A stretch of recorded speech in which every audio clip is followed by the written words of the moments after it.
It's the Inside Corner. JP Morosi joining us now here on this Friday. JP, good morning to you. Billy Epler of the New York Mets resigning yesterday amid a league investigation into the improper use of the injured list. What more can you tell us?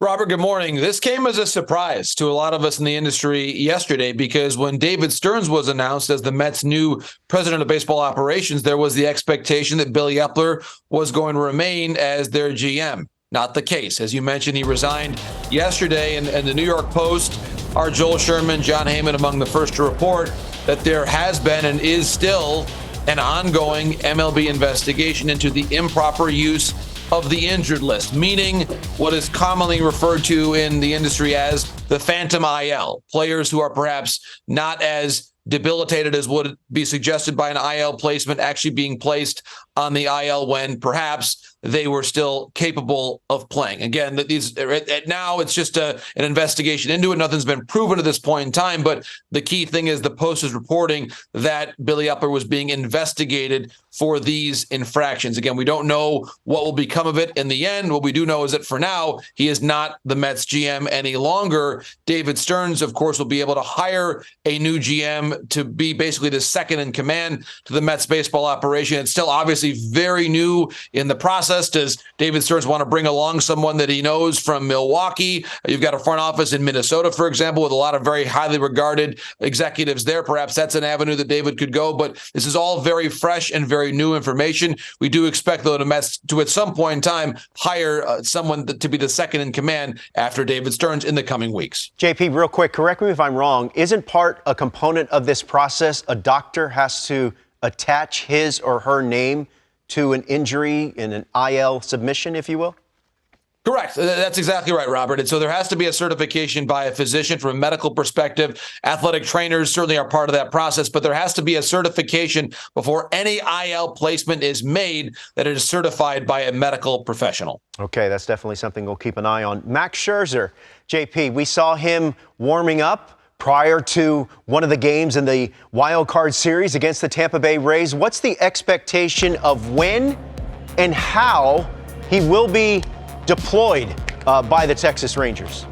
Well, Robert, there he is at the Trop throwing, and it was very important. Tyler Kepner of The Athletic reported recently that after this throwing session, that Max Scherzer said to Tyler, there is a path. Let's see what happens. And I'm paraphrasing here to see potentially Max getting back onto the active roster during the journey of the postseason. It's not clear, Robert, if that's going to happen for now for the American League Division Series against Baltimore. Similarly, uncertain is the status of John Gray, who, of course, had an injury issue crop up later on in the season. But when you think about the Rangers right now, they're going to rely heavily, as they did in the first round, on Nate Eovaldi, Jordan Montgomery, Dane Dunning, as you see it there. Dunning is next in line to make that start. But the Game 4 starter is a huge question mark. That could also be Andrew Heaney. Again, John Gray I mentioned as a possibility, depending on how his physical situation is. So I do think between now and about 24 hours from now, tomorrow, as the Rangers have to set their roster before Game 1 of the division series, Robert, a lot of assessments are going to be made for the Rangers internally from a health standpoint to see if that Game 4 start could be Heaney, Scherzer, or Gray, depending on a number of physical questions. Well, physical questions certainly looming over the Baltimore Orioles. We know that Felix Bautista is out for the season. He'll have surgery.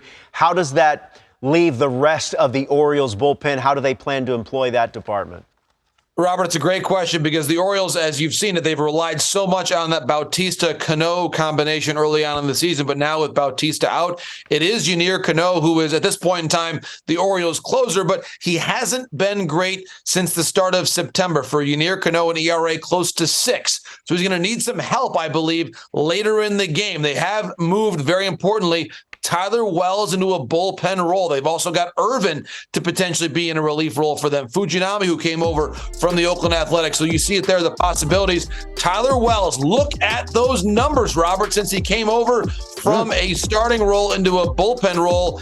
10 innings, 0 hits. He did have a save opportunity as well. Cionel Perez, the lefty, I think he's a very important piece of the bullpen as well. So it's maybe not the most proven bullpen in terms of exactly what the roles are going to be. But if Cano's run of form continues as it's been, perhaps Brandon Hyde will go with Tyler Wells to get, if not the final 3 outs, maybe the 8th inning role. I look at the bullpen advantage right now, Robert, still belonging to Baltimore. I know Bautista is not there. The Rangers, we saw their bullpen falter a bit late in the season, Robert. So many interesting storylines as these games get late in the American League Division Series. I see advantage Baltimore in the bullpens late in the games during this American League Division Series. Well, it's a best-of-5 series. It could have a lot of offensive fireworks. JP, we appreciate it. And thanks, JP, for joining us on this ride throughout the season. It's been great to have you here in 2023 yet again. My pleasure, guys. Always enjoy these conversations. Thanks so much. Have a great one.